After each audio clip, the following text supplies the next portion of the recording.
Señores, uno de los puntos más importantes y más trascendentes que le conceden las autoridades, pero también la opinión pública, la ciudadanía para el futuro de los uruguayos, es el tema de la educación.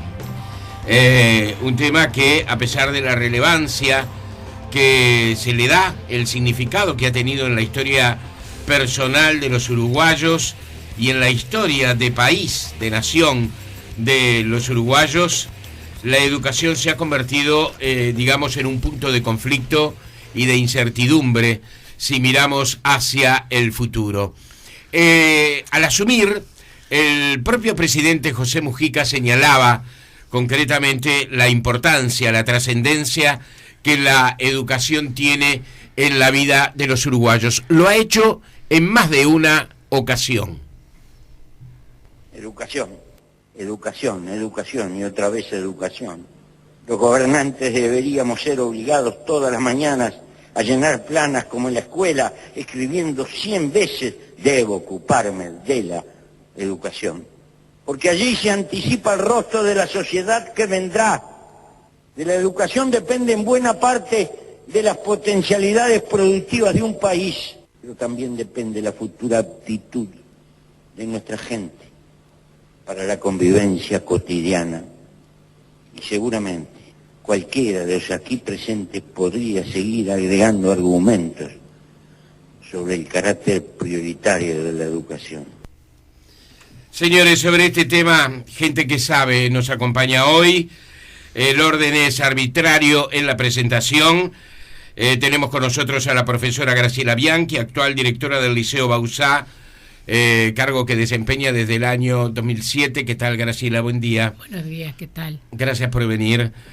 2004, año 94.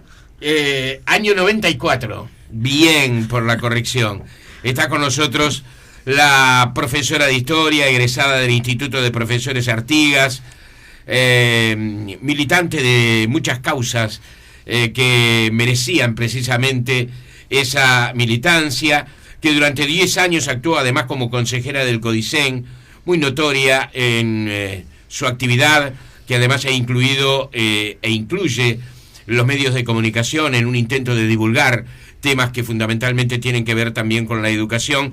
Estoy hablando de la profesora Carmen Tornaría. ¿Cómo estás, Carmen? Buen día. Muy bien, buen día. Gracias por venir. Y estamos esperando, tenía alguna dificultad, Montevideo está generando estas circunstancias en los últimos tiempos. Uno hace un cálculo de lo que nos va a llevar un viaje hacia un destino y luego se agregan minutos porque Montevideo a ciertas horas está muy complicado en su tránsito. Me refiero al doctor en filosofía por la Universidad de Lovaina, Bélgica, Pablo da Silveira. Educación. Todos hablamos de la importancia de la educación y que el destino de nuestro país de alguna forma está conectado precisamente a esos niveles que puede de alguna manera, digamos, alcanzar, lograr. ¿A qué puede aspirar el Uruguay, concretamente en materia educativa? ¿Hacia dónde debemos ir? Esta es una discusión que nos lleva mucho tiempo, que ha pasado a través de distintas administraciones, que ha generado aprobaciones y desaprobaciones según las iniciativas que se tomaban.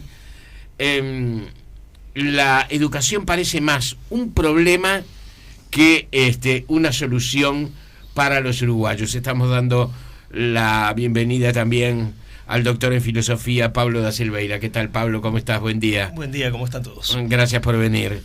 ¿Es en el Uruguay más un problema que una solución? Empezamos contigo, Carmen. Bueno, yo siempre pensé que era una solución para distintos problemas y fundamentalmente para dos. Para mi gusto, la educación siempre, y más ahora, está vinculada a dos cosas: a la empleabilidad y a la ciudadanía de las personas. Es decir, ¿para qué sirve la educación? Cosa que se pregunta mucha gente hoy cuando ve que o siente que no sirve para nada, por lo menos algunos de los tramos. Es para constituirse, para construirse como ciudadano, como ciudadana, y para poder acceder a alguna manera de trabajo que dignifica a la gente y que permite sobrevivir individual, familiarmente y colectivamente. Yo creo que bastante menos problemático de lo que a veces aparece. Creo que es una cosa relativamente sencilla. ¿Para qué sirve la educación? O por qué eso que decía el presidente y que tú recién traías y que lo dijo primero y fuerte y lo escribió José Pedro Valera: educar, educar y educar. Graciela. Bueno, yo coincido en líneas generales, con Carmen siempre hemos coincidido y hemos discrepado en muy pocas cosas, pero hemos discrepado. Creo que hay que empezar por lo que está pasando acá, consultar a los educadores. Hay que hablar menos de política, usar menos a la educación para la lucha política y consultar a los que nos dedicamos toda una vida a la educación. Lo cual no quiere decir no escuchar a la sociedad civil, obvio que sí, no escuchar a los interesados, a todos, pero tenemos que tomar decisiones los que sabemos de educación. No puede ser, no podemos ser no nos podemos aislar, no puede ser endogámico, eso estamos todos de acuerdo, pero yo lo que veo que mucha gente que habla de educación no sabe absolutamente nada y sin embargo es el caballito de batalla que ha llevado distintos gobiernos. Yo creo que hay que salvar dos cosas más o menos en el mismo sentido que Carmen. Hay que devolverle a la sociedad uruguaya el convencimiento de la pertinencia de que sus hijos se eduquen.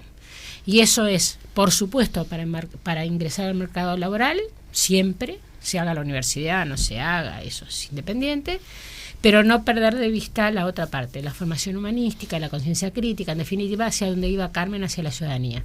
Esto ya está recontra discutido, si solo basta recordar la película de Chaplin, Tiempos Modernos. Claro. O sea, estamos todos de acuerdo, pero que tengan todos la capacidad de pensar, la capacidad de discutir, así se dediquen a oficios, me parece todo, no todo el mundo tiene que ir a la universidad. Graciela, allí hay una puntualización que tú haces, que es consultar a los que saben. Y creo que podemos estar todos de acuerdo en eso. Sí. Hay que consultar a los que saben y además a los que tienen una experiencia de campo, ¿verdad? Sí. En el día a día, a los que tienen que resolver los problemas mínimos que de pronto muy a la distancia el ciudadano común y aquellos que toman decisiones incluso no conocen. Tampoco conocemos de salud pública. Pero sin embargo, es decir, voy a esto, Graciela, se ha generado una discusión y una sensación, por lo menos en parte de la sociedad, que la educación ha caído, digamos, en manos precisamente de los que pueden decirse que son los que saben, que ha habido una actitud corporativista, que tiene que ver con los sectores pertenecientes a la educación, que ha alejado a la educación, digamos, de los intereses comunes y de las responsabilidades que tienen otros sectores también de nuestra sociedad de tomar decisiones sobre los temas educativos. Me obliga a repetir cosas que con gusto lo hago, porque hay cosas que hay que repetirlas hasta el cansancio para que alguno nos preste atención. Pero creo que en ese sentido esos productos, volvemos a hablar de política sin quererlo, porque en definitiva yo insisto que lo que ha habido es una actitud errática. Reitero, no juzgo intenciones, también lo digo siempre, no me importa a mí eso, qué intenciones se tienen, pero no se han seleccionado a los mejores. Es decir, yo recuerdo en el periodo de Germán Rama, que estaba Carmen, siempre lo digo, y tuve muchas discrepancias con Rama, pero uno se podía sentar a discutir, él tenía un proyecto, él hablaba de educación, no hablábamos de otra cosa y estaba rodeado de gente de todos los sectores políticos. Ahora hay un criterio exclusivo de determinados sectores, que en general, por lo menos en el segundo periodo de gobierno, más que en el primero, pero más o menos, no tienen cuadros en el buen sentido, hablando de política, de formación, en educación, aunque tengan títulos, porque eso es otra cosa distinta, hay que saber de educación y a veces no se trasunta en un título. Siempre necesitamos tener el título de profesor, pero digo, y Y en realidad los corporativismos, le dimos nosotros el poder a los corporativismos.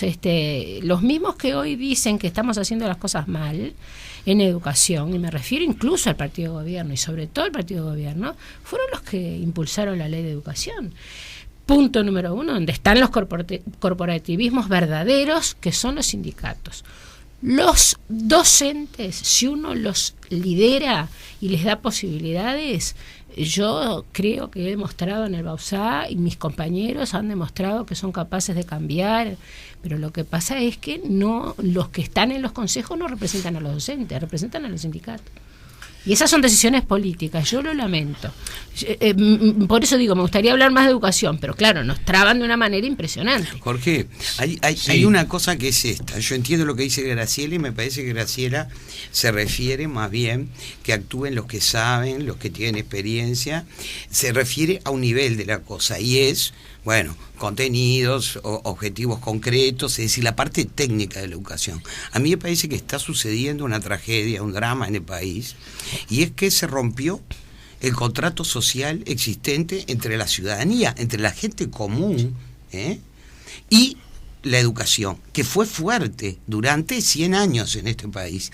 Entonces, los padres en general no sabemos de educación en el sentido que dice Graciela. Sí. Pero ¿qué pasaba en este país? Los padres comprendieron, de José Pedro Varela en adelante, y gracias a la acción de la Sociedad de Amigos de la Educación Popular, etcétera, comprendieron que era importante para ellos y para la felicidad de sus hijos y para el país mandar a sus hijos a la escuela. Y la mandaron.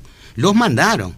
Entonces, ¿qué pasa? Hoy, para mi gusto, ese contrato social, ese pacto ciudadano entre el Estado, que ofrece la educación pública, laica, obligatoria, y la ciudadanía, solo se conserva a nivel de primaria.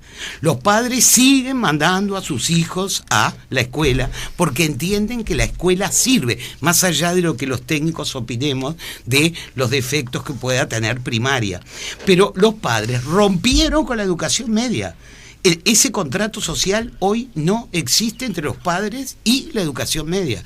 Los padres no mandan, los chiquines dicen no quiero ir, y los padres dicen yo trabajo en esos lugares. Los padres dicen no vaya porque vas a perder tiempo. Este es un drama que no tiene que ver con los que saben de educación, tiene que ver con que se rompió un contrato social entre la ciudadanía y yo creo que los padres tienen razón. Ese es el drama. ¿Por qué?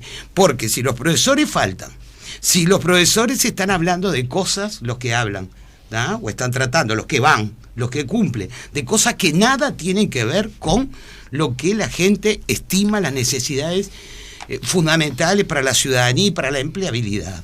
Entonces, la gente dice, no sirve, no sirve. Está claro.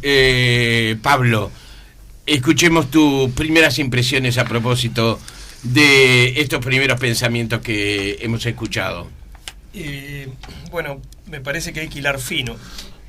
Graciela hizo dos afirmaciones en su intervención.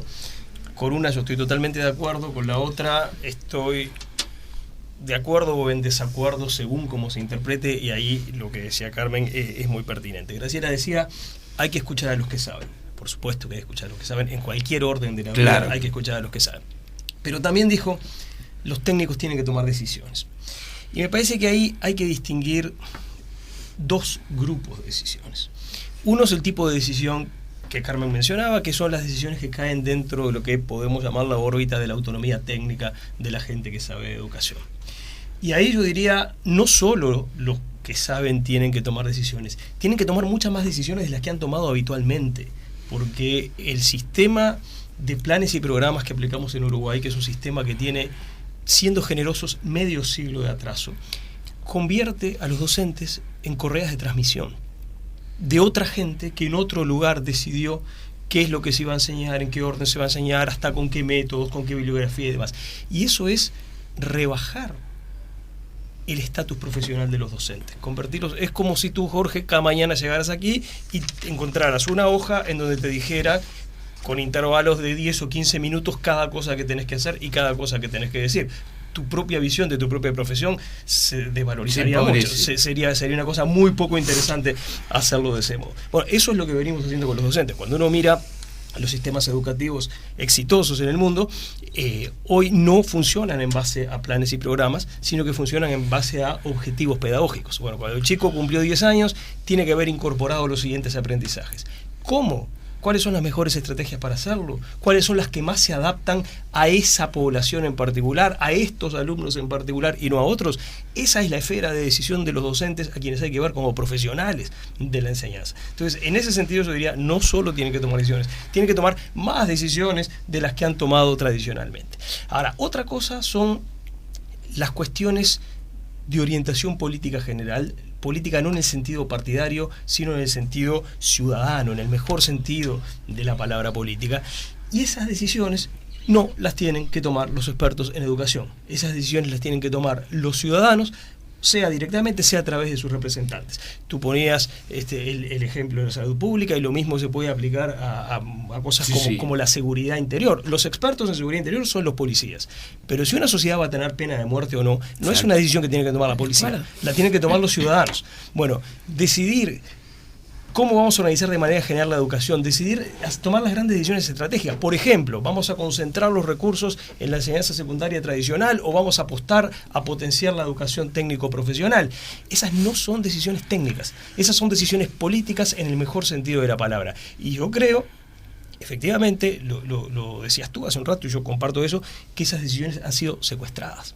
Ya no están en manos de los ciudadanos y de sus representantes. Entonces, mi punto es, creo que en cierta órbita, que es la de lo técnico propiamente dicho, hay que darle a los expertos en educación más poder de decisión del que han tenido hasta ahora, pero en otras cuestiones, que son las cuestiones políticas generales, hay que darles menos, y eso supone, entre otras cosas, que hay que dar marcha atrás con la espantosa ley de educación que tenemos vigente de hace unos años, que nos lleva efectivamente en el camino del corporativismo y nos lleva por un camino que el que lo diseñó fue Benito Mussolini, el jefe del fascismo. La idea de hay que sustituir a los representantes de los ciudadanos. Que era maestro, ¿no? Había sido maestro originalmente. Mussolini maestro. Tiene una vida muy interesante, fue maestro y fue un alto dirigente del Partido Socialista. Director del diario Avante. Efectivamente, del Partido Socialista. De uno de los dos principales órganos de prensa que tenía el Partido Socialista. Director del diario Avante. Es una vida curiosa, o no tanto. Pero no tanto. El punto es, fue Mussolini el que propuso un modelo, luego retomado por Francisco Franco, en sus 40 años de dictadura en España, que consistía en decir, no hay que consultar a los ciudadanos, no importa que los ciudadanos intervengan, hay que escuchar a las corporaciones y tener vínculos con él. Bueno, ese es un modelo que yo no lo quiero para mi país.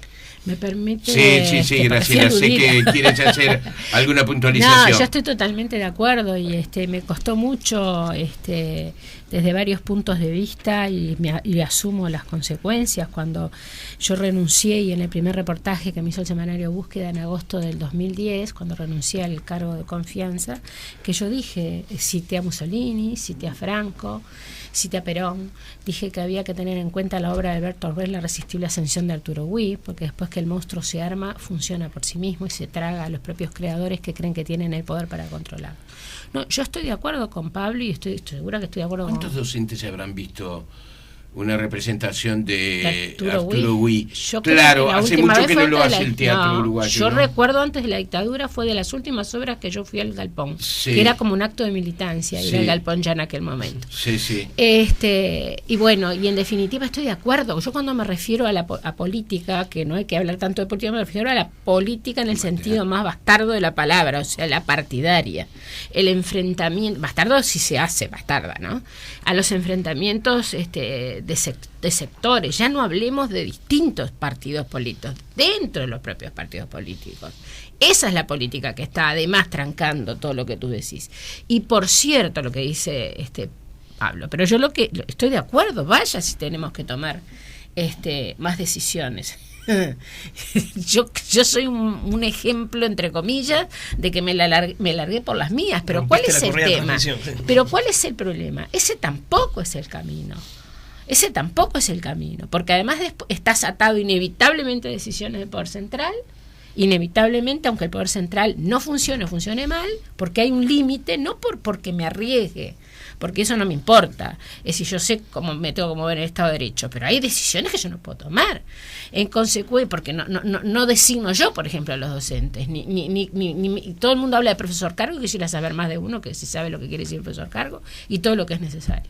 Cuando a la ciudadanía se le quita el rol que debe cumplir en un régimen democrático, como señalaba Pablo recién, la ciudadanía igual se enoja, pero actúa. Sí. Actúa con los pies, se va, abandona. Cuando yo hablo de una ruptura, de un contrato social entre el Estado y la ciudadanía, me estoy refiriendo exactamente a lo que le explicó. ¿Qué pasa hoy en educación media? El sistema le sirve a un tercio de los que van bien. Le sirve más o menos, porque le sirve tarde y mal a otro tercio. Y el otro tercio se fue. Y cuando vamos a ver quién es el tercio que se fue, que se va, que lo pierde para el trabajo y lo pierde para la ciudadanía, el país, son los más vulnerables. Pero esos son los hijos de la ciudadanía que dice así no, yo ahí no quiero. Y empiezan a elaborar sueños que tienen como toda fantasía algunas cosas de verdad y otras cosas de mentira. Si yo tuviera plata lo mandaba a un colegio privado, que a veces esto es cierto. Hay colegios privados que son buenos y hay colegios privados que son espantosos. Claro. Entonces empieza a surgir la ciudadanía que va perforando, va lastimando ese contrato social que fue más allá de la educación en el Uruguay, porque ese contrato social entre la ciudadanía y el Estado en lo educativo conformó un país, tuvo que ver con el respeto por la diferencia, tuvo que ver con el respeto por la heterogeneidad, tuvo que ver con que las escuelas a las que yo iba y el liceo a lo que yo iba, íbamos gente distinta, no íbamos gente toda igual. Digo, eso es un drama más allá de lo educativo, lo que está pasando. A propósito de lo que decía, me hace gracia el recuerdo que me vino en su programa de los domingos en la Argentina, Jorge Lanata, que se puede ver por internet, ¿no? Está lanzando la idea permanentemente, lo hace en los momentos, porque él es un excelente comunicador, evidentemente, de que sería obligatorio que los familiares y los funcionarios públicos todos debieran ser asistidos en centros de salud públicos, en escuelas públicas, es decir, porque sacó toda como una especie de análisis de hacia dónde iban y dónde eran atendidos los funcionarios del Estado argentino, ¿no? Yo a veces digo en broma que si queremos mejorar la educación pública uruguaya, y es en broma porque es una barbaridad, lo que habría que hacer es eliminar la educación privada, que es la válvula de escape a las que muchos de los que toman malas decisiones respecto a la enseñanza pública mandan a sus hijos o a sus nietos. Por supuesto que es una barbaridad porque sería un atentado violento contra la libertad, pero si la única opción fuera esa, seguro que mejoraría mucho más rápido de lo que va a mejorar. Bien, tenemos un panorama creo que bastante claro, a pesar de que permite muchas más profundidades a propósito de estos asuntos que estaban tratando, ¿no? Ahora, hay algo central que me parece que tiene que ver con los contenidos. Pablo, si no te entendí mal, tú decías que los planes de estudio en el Uruguay están por lo menos 50 años atrasados. No los planes de estudio, la idea de planes de estudio. O sea, ya los sistemas educativos exitosos no funcionan con esa secuenciación de contenidos que nosotros llamamos planes y programas de estudio. Trabajan con objetivos definidos en términos de aprendizaje. Bueno, a ver, un chico de 10 años, ¿qué cosas tiene que haber dominado en materia de álgebra, en materia de lengua materna, en tal y cual materia? Y lo que vamos a verificar es que haya incorporado esos contenidos o destrezas, sea lo que sea que haya tenido que aprender. La mejor manera de llevar al chico a ese lugar, los mejores métodos para hacerlo, las mejores estrategias de aproximación, eso lo definen los docentes en su trabajo cotidiano, y de esa manera los docentes son verdaderos profesionales, es decir, verdaderos investigadores en la práctica acerca de las mejores maneras de generar aprendizajes en una población dada, porque otra cosa, digamos, uno de los principales problemas del sistema tradicional de planes y programas es que no es cierto que haciendo las mismas cosas se llega a los mismos resultados. Si yo doy una clase a un grupo de chicos favorecidos de la costa montevideana y esa misma clase se la doy a chicos de sectores medio bajos de la periferia montevideana o de ciertos lugares del interior y después mido lo que logré, voy a descubrir que los resultados son totalmente distintos. Porque como nos pasa a todas las personas, no todas las cosas nos llegan igual. Eso depende de nuestras características, de lo que traemos incorporado, de las antenas que tenemos para percibir ciertas cosas y no otras. Entonces, lo importante es que los resultados sean iguales. Lo importante es que todos, cuando lleguen, por decir cualquier cosa, a 5º año de primaria, sepan hacer una regla de 3, por decir algo. Cosa que no saben la mayoría absoluta de los chicos de 15 años en Uruguay. Ojo. Y es una cuestión bastante básica para un montón de aspectos en la vida. Por ejemplo, para saber si realmente una oferta que me están haciendo es un ahorro o no es un ahorro y cosas por el estilo. Bueno, lo importante es que en 5º año de primaria dominen la regla de 3. ¿Cuál es el mejor camino para conseguir ese resultado? Y bueno, capaz que no es el mismo en el grupo de chicos favorecidos de la costa montevideana y el grupo de chicos desfavorecidos. Y eso es una decisión que tiene que ir armando, perfilando, mejorando la gente que profesionalmente se dedica al asunto, que son los docentes. Graciela, sí. Cuando se habla de educación se tiene una cierta nostalgia, por lo menos una cierta nostalgia por lo que el Uruguay significó en materia educativa, no solamente para sus ciudadanos, sino en el concepto internacional. Pero hoy la educación ya no es lo mismo que en el pasado, aunque su función sea la misma. ¿Por qué? Porque el mundo ha cambiado, el mundo se ha modificado. Una vez me preguntaron, ¿la televisión tiene que educar? No, le digo, no, fue la respuesta que me surgió, no, pero tampoco tiene que deseducar. Entonces, hoy digamos, lo que un docente puede plantear en un aula, ¿verdad?, está de alguna forma hostigado también por esos otros docentes, entre comillas, que existe en esa infinita red que compone hoy el mundo de la comunicación. Y sabes una cosa, a veces pienso que los educadores están en una situación muy débil frente a fuerzas tan poderosas. No hay ninguna duda, tenemos la competencia, por decirlo de alguna manera, entre comillas, absolutamente en la que perdemos siempre frente a los grandes medios de comunicación, a las redes sociales. Claro, todo. Bueno, todo. Pero yo lo que, por suerte, ahora desde el punto de vista de la biología, se descubrió que es primero el embrión, o sea, el huevo, que la gallina, ¿no? O sea que no vamos a tener que decir, el otro día escuché que se terminó de elaborar ya a esta altura no es una teoría. Bueno, definitiva, en un centro, no me acuerdo de dónde, porque uno escucha y lee tantas cosas. El tema es que todos somos, y voy a dar un nombre que todos los tenemos, todos somos Tinelli. Porque si nosotros lográramos, a través de los valores familiares y a través de la educación, conformar una concepción hacia donde todos queremos ir, con anclajes en los principios de la educación nuestra, de principios de siglo, fines del siglo XIX, principios del XX, con los ayornamientos que tenemos que tener y todo lo demás. Nadie dice que nos quedemos en Varela, pero no podemos olvidarnos de esos principios que son atemporales. Seguramente Tinelli no tendría el rating que tiene. Entonces, yo lo que caería por su propio peso o simplemente no aparecería. Yo creo que tenemos que, si bien responsabilizar a todos esos medios que tienen mucha influencia y no son inocentes, además, pero tenemos que resolverlo por el lado de la educación. Entonces, yo en eso me mantengo en las responsabilidades que nosotros tenemos, no descargo responsabilidades ni como madre ni como docente. No sé si fui clara. Por eso yo recuerdo un artículo que no sé de quién era, que decía, todos somos Tinelli. Y sí, de alguna manera todos estamos facilitando.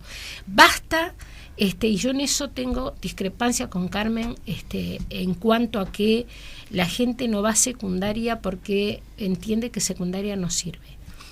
Los modelos exitosos en educación tienen más posibilidades de ser exitosos si hay realmente un modelo de país que los hace pertinentes.